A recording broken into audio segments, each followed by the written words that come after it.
Hai, jumpa lagi dengan Bang Basar di sini. Pada kesempatan ini, Abang menceritakan tentang Kitab Keluaran yang menceritakan tentang Nabi Musa yang diperintahkan Tuhan untuk membebaskan bangsa Israel dari tanah Mesir. Selamat menyaksikan. Kitab Keluaran. Nah, mungkin kita mengenal kitab ini karena kisah heroik Musa dalam memimpin bangsa Israel keluar dari perbudakan bangsa Mesir. Ya, tapi itu adalah bagian pertama dari kitab ini.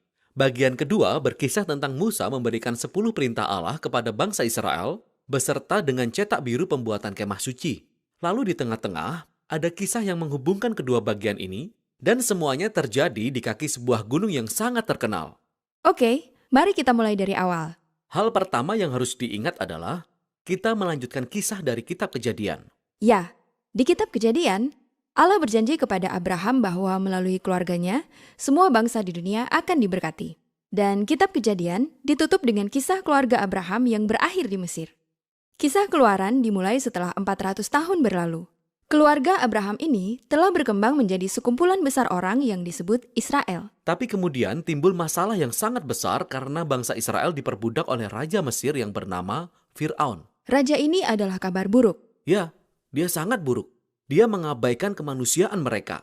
Dia memperbudak mereka dengan brutal. Dia bahkan memerintahkan agar semua anak laki-laki bangsa Israel dibunuh dengan cara dibuang ke Sungai Nil. Dia ingin membinasakan umat Israel. Sejauh ini, dia adalah karakter terburuk dalam Alkitab. Disinilah kita menjumpai seorang wanita Israel yang ingin menyelamatkan anaknya. Dia memang melemparkan anaknya ke sungai, tetapi dengan aman, di dalam sebuah keranjang buluh yang kecil. Lalu, Putri Firaun menemukan bayi ini dan mengambilnya sebagai anak. Anak inilah yang kemudian tumbuh menjadi Musa, orang yang akan menyelamatkan bangsa Israel dari perbudakan. Jadi, Musa bertumbuh besar. Dan suatu hari, dia memiliki perjumpaan yang aneh dengan Allah, di mana Allah datang dalam semak yang terbakar. Namun, sebenarnya semak itu tidak benar-benar terbakar. Dan Allah berbicara dari dalam semak. Dan dia menetapkan Musa sebagai orang yang akan membebaskan bangsa Israel. Lalu, Musa pergi menghadap Firaun dan menyampaikan pesan bahwa Allah ingin umatnya dibebaskan. Dan Fir'aun menertawakan Musa. Siapa itu Allah Yahweh? Bahkan, Fir'aun sangat tersinggung dengan permintaan ini sehingga dia memutuskan untuk membuat bangsa Israel bekerja semakin keras. Musa yang patah semangat kembali menemui Allah dan berkata, "Dengar, rencana ini tidak akan berhasil." Tetapi Allah mengulangi janjinya untuk menyelamatkan mereka. Malahan, disinilah untuk pertama kalinya di dalam Alkitab kita mendengar kata penebusan. Secara harfiah itu berarti untuk membeli kemerdekaan seorang budak. Namun di sini, Allah memakai kata itu untuk menjelaskan apa yang akan dilakukannya bagi bangsa Israel yang dalam perbudakan. Dan Allah tahu bahwa Firaun akan menolak. Sehingga Allah mengirim 10 tulah yang berbeda-beda secara bergantian. Seperti mengubah air menjadi darah, mengirim berbagai macam hama dan penyakit. Tulah ini sangat dahsyat. Ya, sangat dahsyat. Tapi yang perlu kita pahami adalah bahwa kisah ini menyajikan tindakan-tindakan keadilan Allah melawan salah satu penindas terburuk di dalam kisah Alkitab. Dan semua tindakan itu ditujukan untuk menyelamatkan orang-orang yang diperbudak dan untuk mengalahkan dewa-dewa Mesir. Semua ini mencapai puncaknya pada tulah ke-10, di mana Allah akan membunuh anak sulung di seluruh Mesir, di setiap rumah. Itu sangat mengerikan. Benar, tapi itu juga reaksi Allah karena Fir'aun telah membunuh anak-anak bangsa Israel. Nah, di kisah selanjutnya, tiba-tiba kita menemukan 2 pasal panjang yang berisi petunjuk-petunjuk terperinci untuk mengadakan pesta jamuan makan malam dan resep untuk memasak anak domba. Ya, tapi anak domba ini sangat penting. Allah memerintahkan bangsa Israel untuk memilih dan menyiapkannya untuk dimakan. Dan mereka harus mengambil darahnya dan menyapukannya pada ambang pintu rumah mereka. Setiap orang yang ada dalam rumah itu akan terhindar dari tulah terakhir ini. Makanan ini yang disebut Paskah memperingati momen kunci dalam kisah di mana Allah membawa keadilannya atas kejahatan manusia, tetapi juga menunjukkan belas kasihan dengan menyediakan pengganti ini. Tulah terakhir ini membuat Fir'aun marah, dan dia meminta Israel keluar dari Mesir, dan ini sangat bagus. Namun, tiba-tiba ketika bangsa Israel beranjak pergi, Fir'aun berubah pikiran. Hatinya berubah. Namun kita juga diberitahu bahwa Allah mengeraskan hati Fir'aun.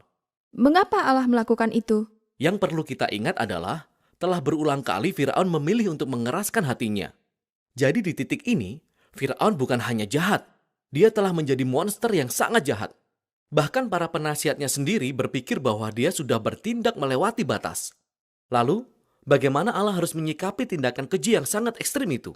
Yang kita lihat dari kisah ini adalah bahwa Allah menggunakan kekuasaannya untuk memancing kejahatan Firaun kepada kehancurannya sendiri.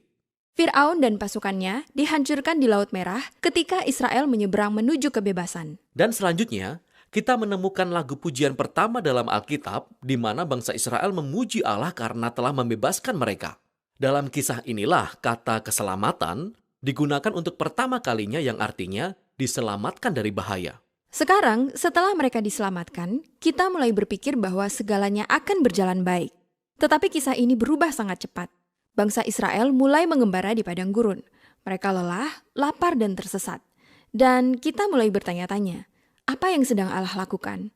Untuk apa mereka diselamatkan? Kita akan menemukan jawaban atas pertanyaan itu pada kisah selanjutnya yang menjadi penghubung dari dua bagian dalam kitab ini. Bagian kedua di mana Musa memberikan 10 perintah Allah kepada bangsa Israel beserta dengan instruksi pembangunan kemah suci.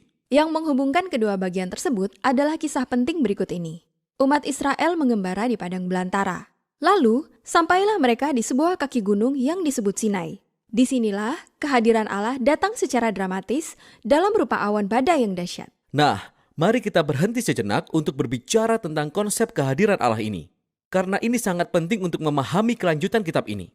Dalam permulaan Alkitab di Taman Eden, manusia ada dalam hadirat Allah. Mereka memiliki hubungan yang dekat dengan Allah dan itu sangat baik. Tetapi manusia memberontak dan hubungan menjadi retak dan akses kepada Allah hilang. Namun Allah berjanji kepada Abraham bahwa dia akan memulihkan berkat-Nya bagi semua bangsa. Dan itu mencakup pemulihan hubungan dan akses ke hadirat Allah. Di Sinai, hadirat Allah ada tepat di depan mereka. Dan tentunya itu cukup menakutkan. Dan Allah hadir untuk mengundang bangsa Israel masuk ke dalam hubungan yang unik dan dekat dengan Allah. Kata yang dipakai untuk menjelaskan hubungan ini adalah perjanjian. Itu seperti sebuah perjanjian legal antara Allah dan umat Israel. Dan ini sangat unik karena sampai di sini, Allah belum pernah meminta bangsa Israel untuk melakukan apapun sebagai timbal balik selain percaya kepadanya. Tapi di gunung ini, Allah hendak meminta bangsa Israel untuk melakukan sesuatu. Tepatnya, banyak hal. Allah memberikan serangkaian hukum kepada mereka, termasuk 10 perintah Allah. Dan jika bangsa Israel menaati semua perintah ini, mereka akan menjadi orang-orang yang mewakili Allah bagi bangsa-bangsa di dunia. Seperti seorang imam. Ya, sebenarnya untuk itulah Allah memanggil mereka, yaitu menjadi kerajaan para imam. Dan semua kisah ini terhubung dengan janji kepada Abraham bahwa keluarganya akan menjadi berkat bagi bangsa-bangsa. Oke, tapi menaati hukum-hukum ini sangatlah sulit karena banyak sekali jumlahnya. Dan hukum-hukum itu menetapkan standar yang sangat tinggi. Jika kita memikirkannya, maksud saya, jika saja ada seseorang di dunia ini yang mampu melakukannya, orang-orang inilah yang mengalami secara langsung anugerah dan kuasa Allah ketika Dia menyelamatkan mereka dari perbudakan. Mereka setuju untuk memenuhi syarat-syarat itu. Namun, kemudian mereka menolak untuk masuk ke dalam hadirat Allah karena hadiratnya masih cukup menakutkan. Dan karena orang-orang tidak mau pergi, maka naiklah Musa ke atas gunung sendirian untuk bertemu dengan Allah. Namun Allah tetap ingin berada bersama dengan umatnya. Maka ia berkata, "Oke, jika orang-orang ini tidak mau datang ke sini kepadaku, maka akulah yang akan turun dari gunung ini untuk bersama dengan kalian semua." Dan itulah mengapa dia memerintahkan Musa untuk membangun kemah yang rumit ini sebagai tempat di mana hadirat Allah bisa hadir di antara umatnya. Dan itulah sebabnya hal berikutnya yang kita temukan adalah 7 bab berisi cetak biru arsitektural yang sangat rinci untuk kemah ini. Itu amat sangat panjang. Tapi setiap detail sangatlah penting dan memiliki makna simbolis. Sebagai contoh, ada gambaran Taman Eden di dalam kemah suci. Itu untuk mengingatkan kita bahwa jika kita ada di dalam kemah suci, berarti kita ada dalam hadirat Allah.